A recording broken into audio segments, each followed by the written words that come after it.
Byte Camp Dave here. We're going to carry on from the work that Jordan and Lindsay have been doing with you, getting our Super Mario mini adventure up and running.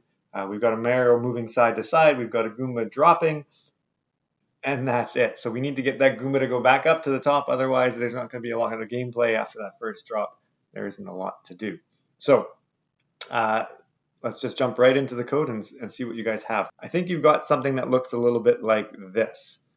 You've got a win flag clicked, forever drop down by -10, and so when you press the flag, the Goomba drops. And you may have noticed, or may not have noticed, that if you pick the Goomba up and move the Goomba around the screen and let go, the Goomba drops again. So if the Goomba gets a new position, the Goomba will keep dropping, which is great.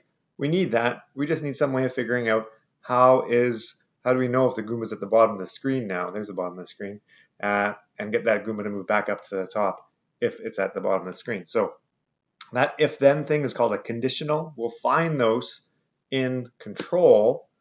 And if you look down the list, there's an if-then block right there. If the thing in the triangle box, then do the thing in between those two orange ends of the box. So that's what we're going to try to fill in. The if we're going to test for is if we're touching the edge of the screen. Inside sensing, we've got a great little brick called touching. You can find out if you're touching the mouse, touching another character, or for us in this case, touching the edge. If you're touching the edge, then you want to go back up to the top. So change your Y position or set your Y position. And we saw before that that was in motion. So we're going to go back to motion. Right there, we've got set X and set Y. We want this to be a set Y. It's going up and down. So I'm going to say set Y. And if I put a 0 in there for now, just to see what's going to happen, nothing happens unless I initiate the block. And I can initiate blocks just by double clicking on them.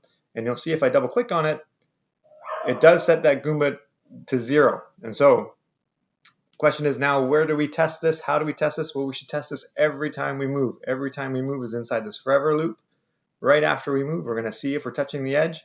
And if we're touching the edge, we're going to reset that Y. Looking great, almost there. Right now, Goomba's only going halfway up the screen. The 0 is halfway up that screen. We know that the top of the screen is 180. And if I put it in 180, Goomba's going to get stuck because he's touching the edge again. And so he keeps getting pushed back up to the top of the edge.